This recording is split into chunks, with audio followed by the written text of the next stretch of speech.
Hello everyone, and welcome to the epic 8th Winter 2024-25 update from GavsWeatherVids. So here we go again, time to bring you yet more winter data. We're up to update number 8 of 13, so we are over halfway mark now with our winter updates, but still with quite a way to go, and this one is going to be yet another epic, so I shall get on it for you in a moment. I'm going to try and keep it under the hour mark, see how we get on.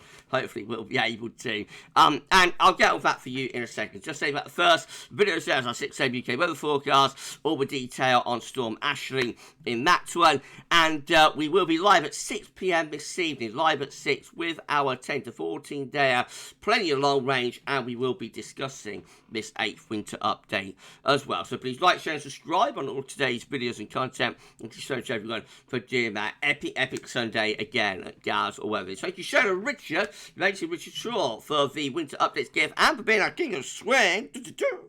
You're going to see the swingometer in a moment, see how it's looking after, hold on. Yep, cough back. You're going to see how the swingometer is looking after last week's epic 7th update. I've also got to say hello and thanks so much to Shryan as well, to Shryan Bruin for all of help on this update too. So thank you so much to Shryan and to Richard. Hashtag Team Gav, doing an amazing job for us as always. Right, all of that said and done, we'll do shall we? So the first thing you're going to see on this 8th update is the swingometer. Are you going to find out right now how the swingo is looking after last week's 7th update? So in 5, in 4, in 3, in 2, in 1, here we go. And we've had a very slight minor swing from cold to mild. We are now favouring a colder than average winter within our winter updates by 59% to 41%. That is a slight swing, as I say, from cold to mild. Last week we were favouring a cold winter by 60-40. So a very slight swing from cold to mild took place after last week's 7th winter update. You will find out at the beginning of next week's 9th winter update how this 8th winter update, it gets me confusing, doesn't it? 7th, 8th, no, you'll find out at the beginning of next week's 9th winter update how this week's 8th winter update has affected the swingometer, if indeed it has. But after, so what is it? After 7 updates, 1 seasonal roundup, and also of the NAO forecast winter 2024-25, but that we released back in the summer. We're favouring a cold and average winter by 59% to 41%. Thank you so to the king of swing, Richard Shaw, our swinger. Thank you so much to the swinger, Richard. Sorry, Rich. For the swingometer there. Thank you so much, my friend. Okay, here we go then. So we're going to begin the 8th update looking at oceans data. So we've got our 4 areas of interest. Of course, we've got the ENSO region just here. We've got the Northern Pacific just here with a particular focus on the Northeastern Pacific. Indian Ocean is over there, and the Atlantic Ocean is over here. Now that's how the oceans were looking when we did last week's 7th update. How are things looking? Let's have a look. And here we go. So let's deal with the ENSO region first of all. I think we're seeing a slight strengthening again of the La Nina signature in the central and western portion of the equatorial Pacific Ocean, and possibly a slight cooling over in the eastern portion as well. Let's go back to last week and then go forward to this week. So, yeah, I think we have definitely seen a slight strengthening in the eastern portion around here. This area probably a bit static actually, but certainly, you know, I think there may have been another week by week temperature drop in that area. It's starting to look a little bit more La Nina conducive. Also just here, been a bit of a strengthening of La Nina as well. So that is starting to look like a definitive La Nina signature stretching out across the equatorial Pacific Ocean there. Going northwards into the northern Pacific, so this is where we're looking now, particular focus around here. That was last week, this is this week. Again, I think we have had a further cooling in this northeastern portion of the Pacific Ocean.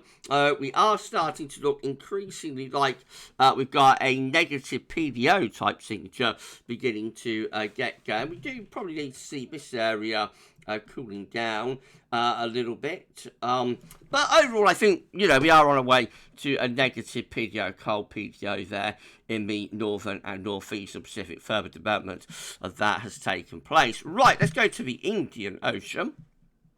So this is how the Indian Ocean was looking last week. This is how it's looking this week. So further cooling has taken place just here.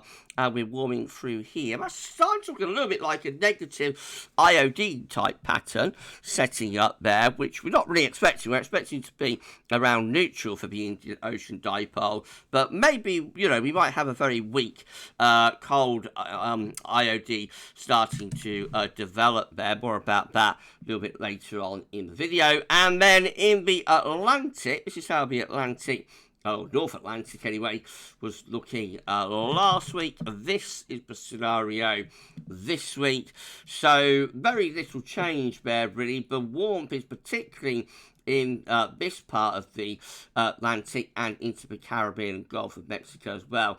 And also through here, a little bit cooler perhaps through here. Not all that far away from a tripole, I have to say. But we do need to see that cooler area becoming cooler and expanding out. So just here we need to see it turning rather cooler. But we've got that sort of slight tripole-esque look about it now, I think, maybe. And in the Norwegian Sea, further cooling seems to have taken place through there compared to last week. So again, that situation in the Norwegian Sea last week. This week we have seen that colder than average area expanding out a little bit. So maybe we're seeing cooling continuing in the Norwegian Sea as well. This is a 7-day change, 7-day trend. So in the ENSO region, again, we see particularly around here, we have seen some quite notable cooling in the past week. In the Northern Pacific, most parts of the North Pacific actually through here have cooled down, and especially in this northeastern corner. Indian Ocean looks like it's generally in a warming trend been in a warming trend over the past 7 days. And then in the North Atlantic, cooling through here, warming through here, so that's quite interesting. And if that was maintained, that would be a bit of a dipole signature. If we was to start turning things cold, what are you doing, Gav? If we start to turn things cold through here, warm them up through here, and then warm them up through here, then that would be like a tripole signature that we might have getting going there. So quite interesting what's going on in the Atlantic, but of course that is just over 7 days. Looking at ENSO in a little bit more in depth. Excuse me. So this is how the SOI, Southern Oscillation Index, is currently looking. Remember, the SOI is an index that's measuring air pressures between Tahiti and Darwin. Now, when the SOI main comes up with a daily SOI contribution, which you find in this column. So when the SOI is in a positive phase, the atmospheric setup will be reflective of La Nina. When the SOI is in a negative phase, the atmospheric setup will be reflective of El Nino. Now, what's been going on through this summer and autumn is that we've been having El Nino and La Nina type patterns alternating with one another. So we've never consistently gone into, several sustained weeks of La Nina conditions in terms of the atmospheric setup. And so the atmosphere has been kind of fighting against the ocean. The ocean wants to go to La Nina, of course, but the atmosphere has been fighting against that. Now, last week and the week before that, we was kind of definitively thinking that we might have entered into a proper La Nina type atmospheric setup because we had all these days of positivity. of the SOI. However, recent days have gone negative again. So the 15th of October saw the SOI go to -3, the 16th of October saw the SOI go to -11, and the 17th of October saw the SOI go to -10, 18th of October saw the SOI go to -8. So all of those days are an atmospheric setup that's more reflective of El Nino. Latest day for the 19th is at +4. That's kind of swinging back into landing territory again. But still, we see the fighting going on here. So we see contrasting days. Some days La Nina, some days El Nino. Atmosphere not convincingly and conducively into a La Nina type atmospheric setup. So the red line here is the 30-day SOI average. So that actually went quite negative back towards the last stages of September. Not what you expect to see when you're going into La Nina. We did lift that up into weekly positive territory, but it has now started to fall again a little bit. And once again, we just don't see consistently positive SOI conditions. You expect that red line by this point in La Nina to be above here really consistently. You know, maybe with a bit of variation up and down slightly, but you expect like a consistently positive SOI there. And we just don't really see that at the moment. The yellow dash line is the 90-day average. That moves around much less, of course. But again, that is not convincingly into positive territory either. CFS V2 continues to forecast a weak La Nina. So temperature anomalies on the side, dates in monthly periods on the bottom. Now, we're currently around here, I think, which is borderline La Nina, at that all-important half a degree or more below average mark. At its peak around Christmas, around December to January, the black dash line is going down to about 1 degree below average there, which is weak La Nina territory. However, it doesn't last for very long, and by the time you get into spring, we're back to ENSO neutral conditions, which of course you should expect. Oh, it looks like CFS is still set on us having a La Nina officially, reaching the desired half a degree or more below average threshold, and probably over the 5 tri-monthly period as well. But my word, this is a real struggle to get this La Nina going. Subsurface temperature anomalies are looking like this. So with this, you have to think this from the CPC, NCEP, and NOAA PDS. So with this, you have to think that like this is the surface of the equatorial Pacific Ocean just here. We've got Peru there, and Indonesia is over here, and then these are the depths of the Pacific Ocean. So this blue area are colder than average subsurface temperature anomalies at depth, about 50 to 150 meters. So there's plenty of cold there under the surface of the equatorial Pacific Ocean, waiting to rise to the top, but just waiting to really get that upwelling into the surface of the equatorial Pacific Ocean and really hook up this La Nina. I think we will get there. I think we will have a weak La Nina, but no more than that. You know, I don't see us having a particularly strong La Nina. So not a strong La Nina. It's too late, I think, for that. And I think we're going to struggle even to get to a moderate La Nina unless something quite dramatic happens, you know, in the next month or two. We shall keep you updated. Right, Indian Ocean Dipole. Quite interesting what's going on with that. So these are the most recent forecasts for the IOD. This is for November. This comes from Bureau of Meteorology. We have got the Bureau of Meteorology model just there. We've got CAN6 just there. We've got the ECMWSC model there. Meteo France just there. UK Met just there. And then a mean, an ensemble mean just there. So these grey areas are telling us that the Bureau of Meteorology model is going for like neutral IOD conditions, but very much on the cold side. CAN6 is going for a cold Indian Ocean dipole. ECM just about going for a negative IOD as well. Meteo France also going for a negative IOD. and the UK Met also going for a weak negative IOD. So most of the modelling has shifted to a negative, a cold IOD in November, which is a bit of a surprise. That wasn't showing that, like a month or so ago. When we get through to December, we see most of the ensembles are going back to neutral IOD condition on the negative side. January, still into neutral on the negative side. February, neutral and a range of possibilities. March, also neutral, and perhaps more on the positive side by that point.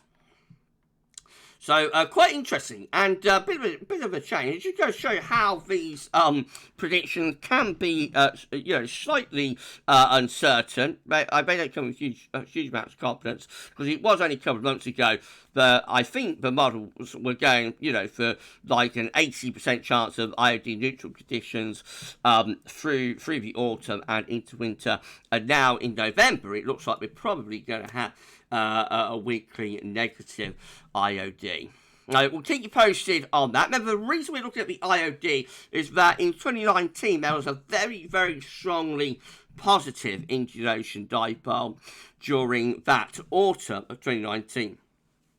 There was a theory at the time that the IOD, a very strongly positive IOD, may have helped to drive the polar vortex of doom and gave us that very, very, very stormy, wet, but also very mild winter across northern and Western Europe for winter of 2019-2020. Well, if that was the case, then we're certainly not going to have a positive IOD this autumn or winter. That is off the table. If anything, we're more into negative territory, certainly, through the latter part of the autumn. Anyway, so it's going to be interesting to monitor that and see how that develops. Kind of connected to Atlantic season temperatures in particular is the 2024 Atlantic hurricane season. This is the 2024 Atlantic hurricane season page from Wikipedia. And these are the latest scores on the doors, Miss Ford. So we've had 15 total depressions and 15 tropical storms. We've had 10 hurricanes and 4 major Category 3 or above hurricanes. So that is how the scores on the doors are looking. Remember, the theory behind this, and it's the Joe Bastardi theory, is that what hurricanes and tropical storms are basically doing is a way of the Earth regulating its temperature. So they are transporting heat from the tropics down here to the polar regions, essentially up here. And they're doing that transportation via, basically vigorous areas of low pressure, but they get so intense that those areas of low pressure become tropical storms and or hurricanes. And the idea is that if you have lots of tropical storms dumping lots of heat from the tropic into the pole, then it can eventually translate that to an increased risk of northern blocking. So that's the reason we always look at this. This is how ACE is looking, updated from ACE Master Schreier Bruin. Thank you so much to our ACE Master for updating this. So accumulated cyclone energy, ACE, is measuring the amount of energy that each individual storm is emitting and then coming up with an overall seasonal accumulated cyclone energy number. The classification is below normal, near normal, above average, hyperactive. If we come down to 2024, this is how we're currently standing. We're sitting at 140.80 after 14 tropical storms, 9 hurricanes and 4 Category 3 or above hurricanes. We are above average for this season now, not hyperactive, but we're above average. So we would have expected to have an overall ACE of 109.00 at this point in the season. That will be after 13 storms, 6 hurricanes and 3 major hurricanes. So all of the numbers are a bit above where you'd expect them to be at this point in the season, including the overall accumulated cyclone energy. If we could get this around number 40 points up to about 180, then we would probably be close to having a hyperactive season. So the question is, how much more does this hurricane season have to go? Probably one or maybe two more big hurricanes, category 3 or above hurricanes, would be enough, I think, to get us into a high practice season. But that may be a big ask, because we are quite late into the season now, although the season doesn't officially end until the 30th of November. So if we were to get a couple of vigorous storms, you know, late October or early November, then it's possible we might still get to a high practice season. But at the moment, it looks like an above normal season is most likely. Okay, well, that was all very interesting, wasn't it? Hope you enjoyed that, everyone. We're not done yet, though. Just have a little break. When we return, we're going to have a look at what's going on with solar activity. So I shall see you in about 2 seconds' time. But let's have a little break there, and I'll see you in a moment. Okay, we're back and we're ready to resume the epic 8th Winter 2024-25 update from GavsWeatherVids. If you've enjoyed what you've seen so far, I've gone through all of the oceans data for the start of this update. A little bit different running order today. Though if you've enjoyed what you've seen so far, then please like, share and subscribe. Thank you so much, everyone, for doing that. Thank you to Richard for the amazing winter updates here. Thank you so much, Rich. Right, let's continue then. So we're going to have a look at solar activity now. This is how the solar disk is looking on our side of this day from solarham.net. Various sunspot regions all over the place. Solar activity is therefore at moderate levels and is expected to remain at moderate levels over the next 3 days.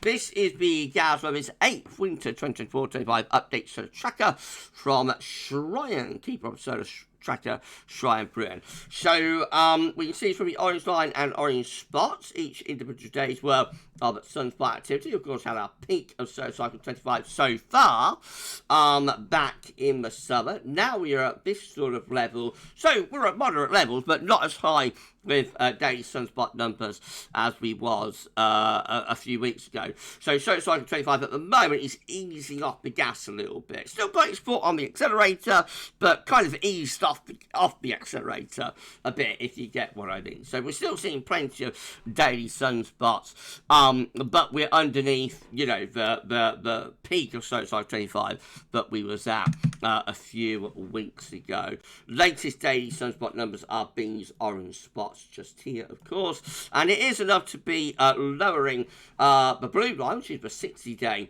average. The green line, which is the 30-day average, is a little bit flat now, so that did drop quite substantially from back in the summer just there, and then it's kind of leveled off. So we're no longer dropping with the 30-day average, but you know, we are at a low level compared to where it was when we had our first peak of solar cycle 25 back in the summer.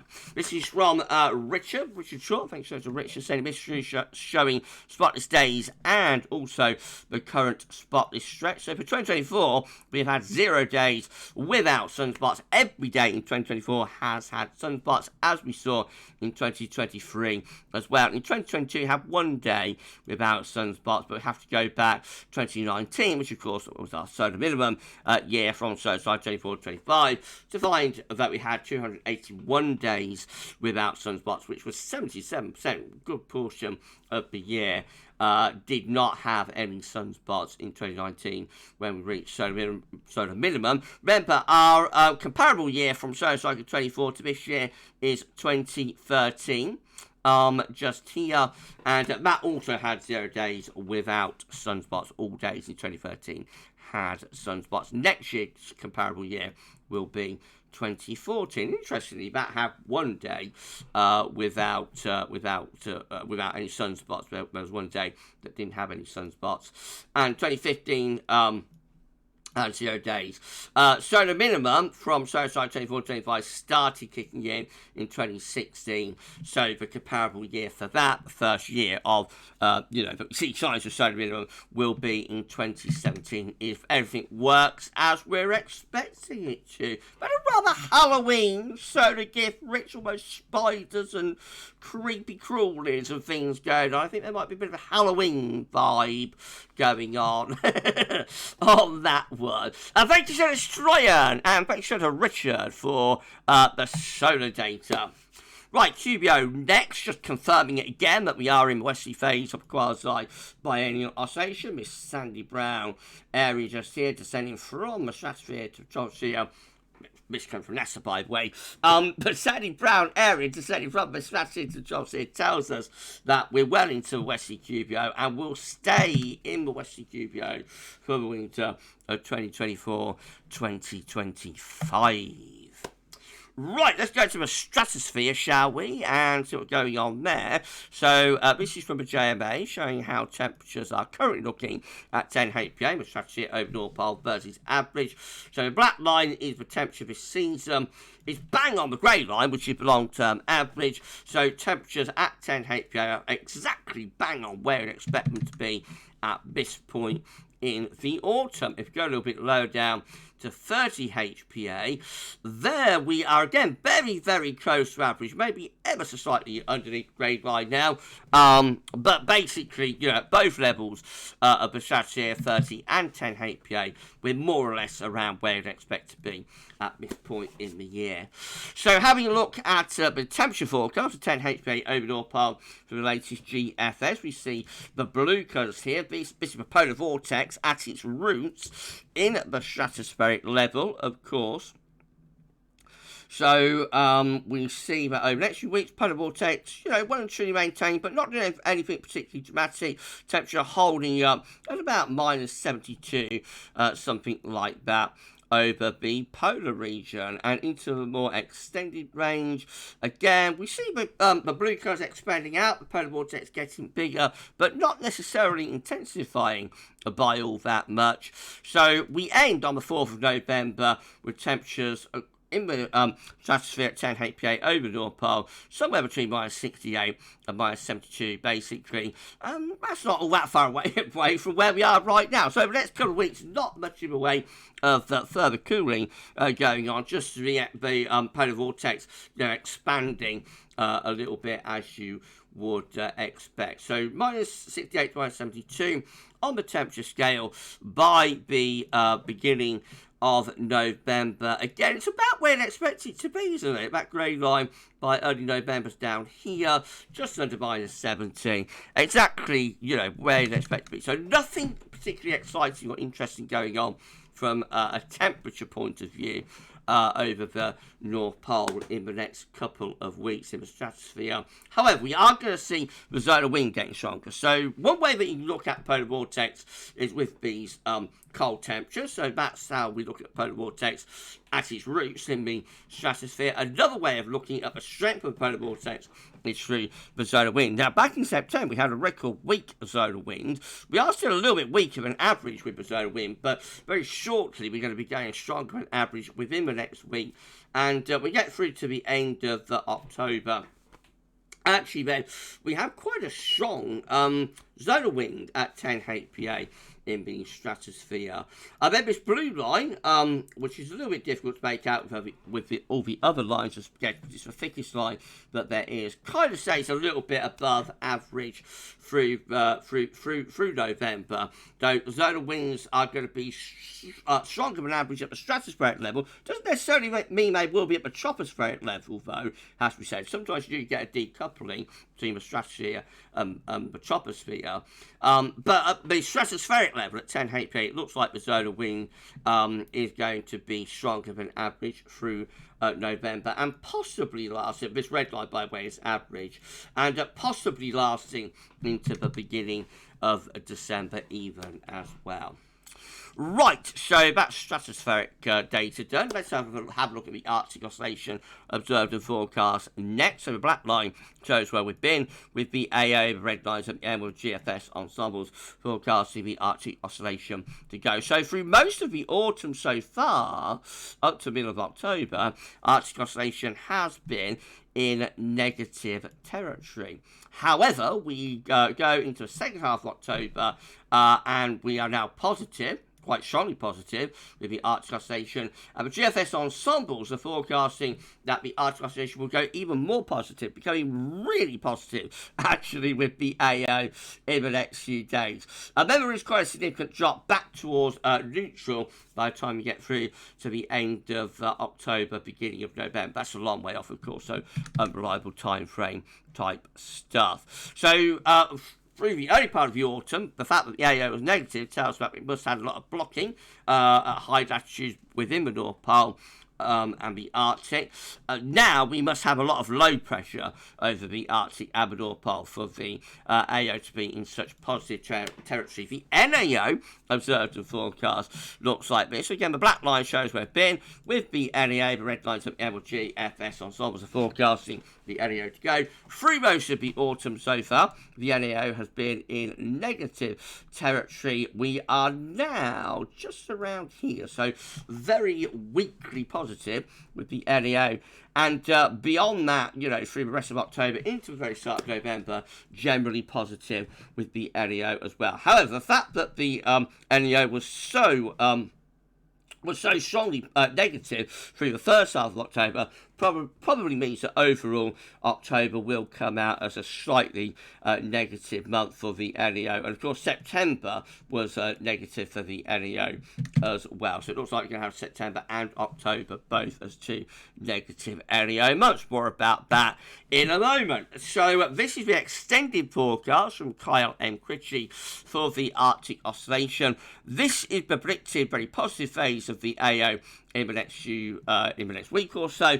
Looks like by the beginning of November, though, we're going back towards weekly negative AO conditions, and then these negative AO conditions predicted to generally stay with us through November and into December. The AO actually forecast to go even more negative there, especially interestingly around the Christmas period.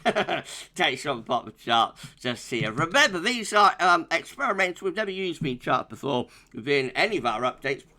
And, you know, we've never used them for winter updates either. So this year we're just monitoring these and see how they are going to perform. But if that's right, looks like we'll probably see northern blocking coming back through November and possibly lasting into December. The NAO extended forecast looks like that. Again, this is a positive period for the NAO coming up towards the last stages of October. Then we're back negative again for the NAO as we go into particularly the middle part of November, and then hovering quite close to neutral. Weekly positive there, weekly negative there, not too far from the NAO neutral conditions through December and maybe even into the beginning of January. That's a very, very long way off, though, of course.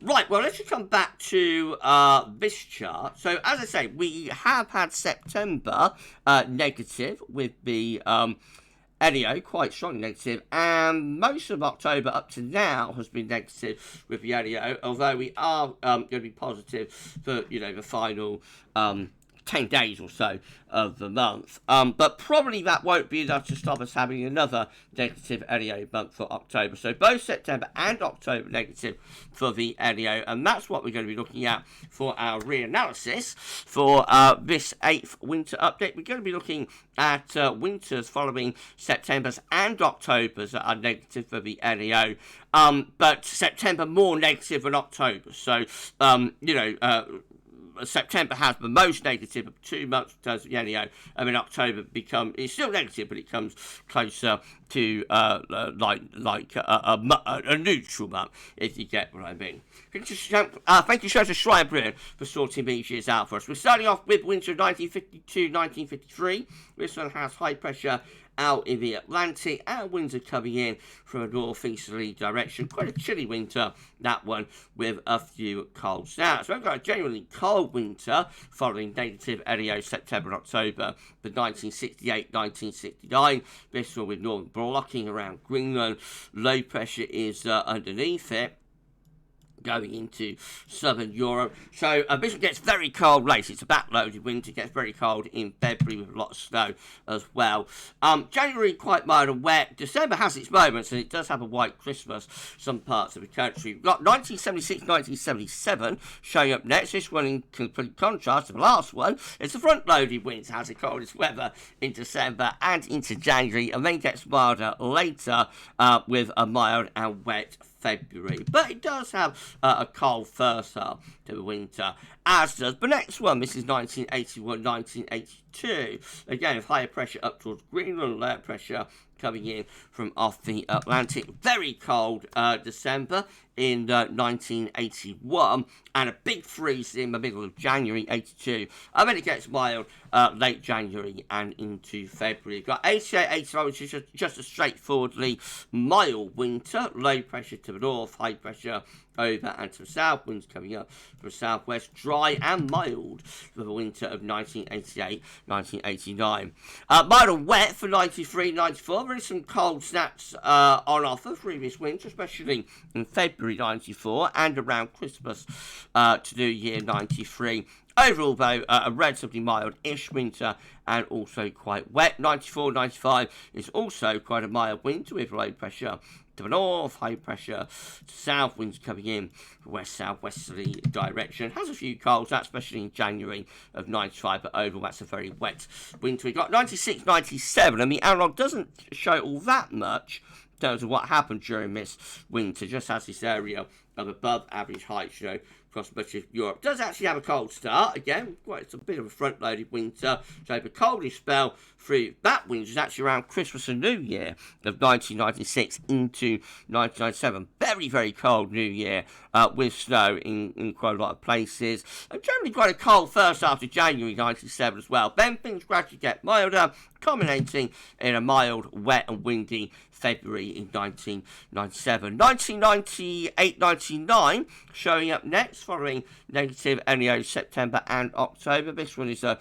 relatively mild 1990s winter, low pressure to the north, high pressure to the south, and winds coming in from west. A few cold snaps, but overall that's quite a mild winter. And then 2001, 2002. Again, this doesn't show you a great deal in terms of what happened that winter with the analogue. So this one, again, quite cold around Christmas to do. You've got quite a few cold Christmases showing up, actually, within this analogue data set. So this one, again, quite cold around Christmas to New Year of 2001, 2002. And then much milder later on, very mild in February of 2002, and also very wet. 2002, 2003 looks like it should be a cold winter, but it wasn't particularly. Looks like it should have a Scandinavian high and a lot of easterly winds, but doesn't in particular. However, there are some cold snaps, especially in January of 2003. 2006, 7. Generally mild and dry with this one. One big cold snap, doesn't last very long, in February 2007. Otherwise, that's a very mild winter. We've got 2010, 11 showing up next. This one is like the ultimate front-loaded winter. December to remember, because December since 1890, and you get that from the blocking around Greenland. Low pressure is down here, winds in from the northeast. So, coldest December since 1890, but also has a very mild February in 2011. It is for December to remember in 2010. And then we've got 2012, 2013. This is a backloaded winter. This is with high pressure blocking up to the north and low pressure to our southeast winds in from the east. So quite mildish and unsettled in December of 2012. Starts getting cold on and off in January. That lasts through to February. And then we get a huge freeze-up, and a very unusual freeze-up, in March to April of 2013. Was that our last genuinely cold winter nationwide? Maybe, possibly. And then finally, we've got 2022, 2023. This one of those bizarre analogues that we get quite a lot these days with just lots of higher pressure all over the place. So that starts off quite cold again, I think, in December of 2022. I mean, there's a few cold snaps here and there, but overall, not a particularly cold winter. Right, let's put all of that together then. This is how all Decembers combined are looking, following negative NAO Septembers and Octobers. Quite epic for the analog. Check this out. Big area of high pressure towards Greenland, large Greenland blocking feature there. Low pressure is underneath it, winds in from an east or northeast direction. There's no reason that shouldn't be a cold or even a very cold December signal. Remember, there will be years that are deviating with this. So we've got 1988, that was a very mild December, as was 1994 as well. But overall, it looks like a cold December is favoured and possibly maintained some degree into January as well. Perhaps a bit more of a mid-Atlantic ridge type pattern, but still with blocking towards Greenland in the all January's combined chart. Low pressure towards Scandinavia. That should keep the wind in generally from a northerly direction in the Januaries. But look what happens in the Februaries. All Februaries combined, following negative NAO Septembers and Octobers. A much milder, wetter signal with deep low pressure in the Atlantic and a pretty strong westerly flow. Again, there will be years that are deviating on that. So, for example, we've got 1969, which is very cold in February. So, you know, you're only going to get exceptions to the rule, but putting it all together, it looks like we're favouring a front-loaded winter here with the coldest conditions through the front or early part of the winter. All winters combined, following negative NAO Septembers and Octobers. Finally, with low pressure to the south and a blocking area of high pressure around Greenland. Perhaps a cold and average winter is favoured, but it's particularly so through the earlier part of winter, much less so later on. Right, thanks so much to Stratosphere for getting those years together for us. We've been talking for 40 minutes, doing pretty decent for time. Going to have another little break there. When we come back, we're going to look at Eurasian snow cover. We're going to go all the way back to 1966 to see how we're doing for Eurasian snow cover. So more about that in a second. I'll see you in a moment. Okay, we're back and we're ready to resume the 8th Winter 2024-25 update from GavsWeatherVids. We're doing pretty well for time, aren't we? Only 40 minutes in. They're definitely going to be able to keep this under the hour mark, and might even be able to keep it under the 50-minute mark. Not sure about that, but I hope I've not forgotten anything. Last few updates have been kind of like 50 to 55 minutes, so I think I'll put everything in. If I've forgotten something, I'm so sorry. I'm beginning to doubt myself a little bit now, but hopefully I've not forgotten anything. Anyway, let's crack on. Thank you so much to Richard for our gift and for all of the help on this update, and to Shrine as well. Hashtag Team Gavs done an amazing job. But we're not done yet. We're going to have a look at Eurasian snow cover to end. So this is how Eurasian snow cover and Scandinavian snow cover actually was looking when we did last week's 7th winter update. We had a major gain of snow cover across Siberia and some across the Nordic and Scandinavian regions as well. Well, let's have a look at the very latest. 5, 4, 3, 2, 1. Here we go. And we can see we have probably, we've lost some snow cover across Scandinavia, definitely. No, more about that in a moment. For like Russia and Siberia, probably about where we was last week. I think we have gained some snow cover around this area, however, and we've perhaps lost a little bit around that area. So once you average it all out, probably not all that much change from last week there, but we have definitely lost some snow cover across Scandinavia and the Nordic regions. Well, let's see how we're comparing with for all years back to 1998. So again, that's the setup right now across Scandinavia, Nordic, and also Russia and Siberian areas. This is how we compare to 2023. So we are ahead of 2023 for Russian snow cover, but behind it, Scandinavian and Nordic snow cover. We are ahead of 2022 for Russian and probably Scandinavian snow cover as well. I'll just say Scandinavian, but please note that does include Nordic as well. So that's when I say Scandinavia, that is including like Sweden, it's including Finland, it's including Norway, you know, those areas. So I'm not going to say Scandinavian and Nordic all the time because it will just take more and more time in the video. But when I say Scandinavian, I'm talking about Scandinavian and Nordic, if that's all right with everyone. So we are a little bit ahead of Scandinavian snow cover of 2022, and we are also this year ahead for Russian and Siberian snow cover. We're ahead in all areas. Now for 2021, we're behind for Scandinavian snow cover, and for Russian snow cover, probably a little bit ahead. For 2020, we're behind 2020 in all areas, Russia, Scandinavia, and Nordic. And, oh, that's 2019. I haven't zoomed that one in. Hold on, everyone. Let's zoom in. Okay, there we go. So for 2019, how are we looking? Yes, I think we're ahead of 2019 for Russian snow cover, but behind it, Scandinavian snow cover. That is 2018. How do we compare with that one? I think we're ahead of 2018 for Russian snow cover, and maybe slightly ahead of it for Scandinavian snow cover as well. That is 2017. How do we compare to that? We're ahead of 2017 for Russian snow cover, and perhaps a little bit behind for Scandinavian snow cover. Not much in it though. About 2016, though we're behind 2016 for Russian and Scandinavian Nordic snow cover. That is 2015.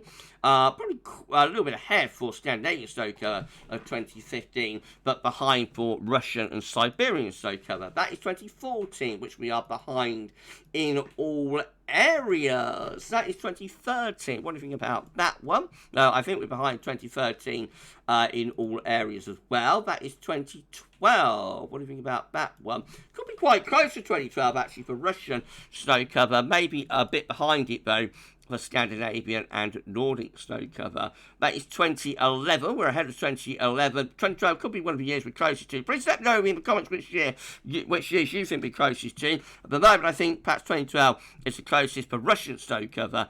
Anyway, that is 2011. We're ahead of 2011 for Russian snow cover. Probably a little bit behind it, Scandinavian snow cover. That's 2010. We're ahead of 2010 for Russian snow cover, but behind Scandinavian snow cover. That is 2009, so we're significantly behind 2009 for Scandinavian Nordic snow cover, but significantly ahead for Russian snow cover. 2009 did things a little bit differently. That is 2008, so we are ahead of 2008 for Russian snow cover, probably quite close or maybe a little bit behind Scandinavian snow cover. That's 2007, we're ahead of that year as well for Russian snow cover, and probably quite close for Scandinavian snow cover. That is 2006, so we're behind 2006 for Russian snow cover. Maybe a little bit ahead for Scandinavian snow cover. That's 2005, which we are ahead of in all areas, I think. And this one is 2004, so we're actually behind, quite significantly behind 2004 for Russian snow cover. For Scandinavian snow cover, probably, what do you think? Probably a little bit ahead, actually. For 2003, excuse me, I believe for 2003, we are ahead, significantly ahead for Russian snow cover right now, 2003, but behind for Scandinavian snow cover. 2002, we're behind in all areas. 2001, we're probably ahead of 2001 for Scandinavian snow cover and also for Russian snow cover as well. 2000, we are ahead of 2000 for Russian snow cover, probably quite close, or maybe slightly ahead, Scandinavian snow cover as well.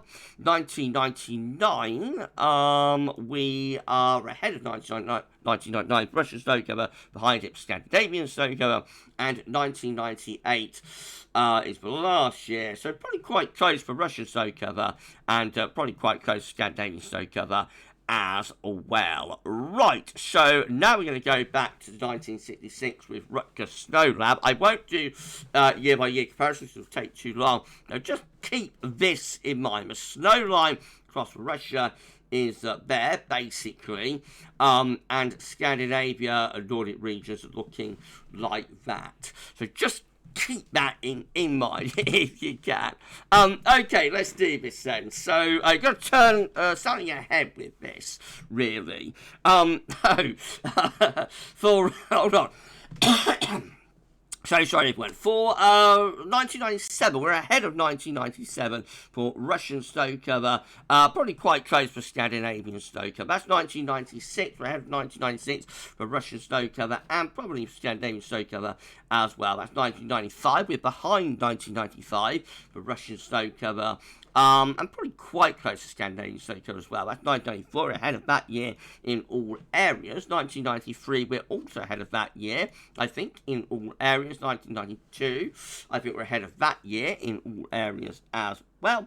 1991, we're ahead of that year, particularly for Russian Scandinavian snow cover. 1990, we're ahead of that year.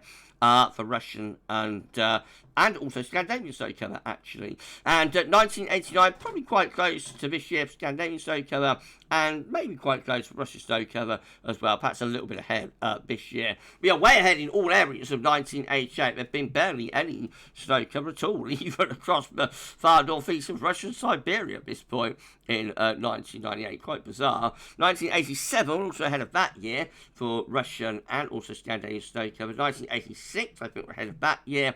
Russian snow cover, maybe a little bit behind it for Nordic snow cover.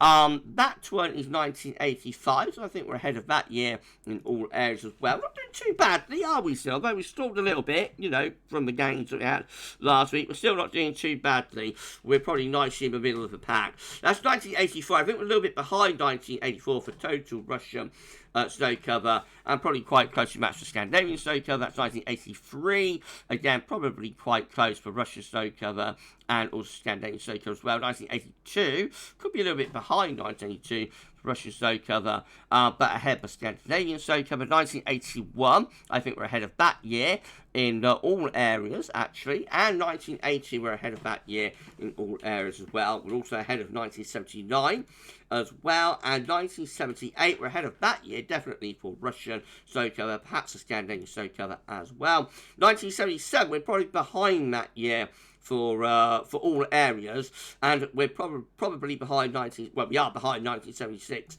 in all areas as well. I think we're ahead of 1975, and as far as 1974 goes, I think we're ahead of that year in all areas too. 1973 could be quite close to Scandinavian snow cover, but ahead for Siberian snow cover. 1972. We're behind that year for Scandinavian and Nordic snow cover in particular, probably a bit ahead for Russian snow cover, and the same true for 1971. We are way behind 1970 for Russian snow cover, and also a little bit behind Scandinavian snow cover as well. No data for 1969 as always. 1968, we are way behind that year for Scandinavian and Nordic snow cover, perhaps a little bit ahead for Russian snow cover. And where are we going? Where are you going on the 69, 68? Right, well, I'm going to do this manually, so I don't know I don't know what's happened there. So let's get 68, and we'll have a look at 67. Right, so that is 1967. We're probably quite close actually to 1967 Russian snow cover. Maybe a little bit behind Scandinavian snow cover, and the last year is going to be 66. What do you think about that year? So we're behind 1966 Russian and also Scandinavian snow cover, behind in all areas.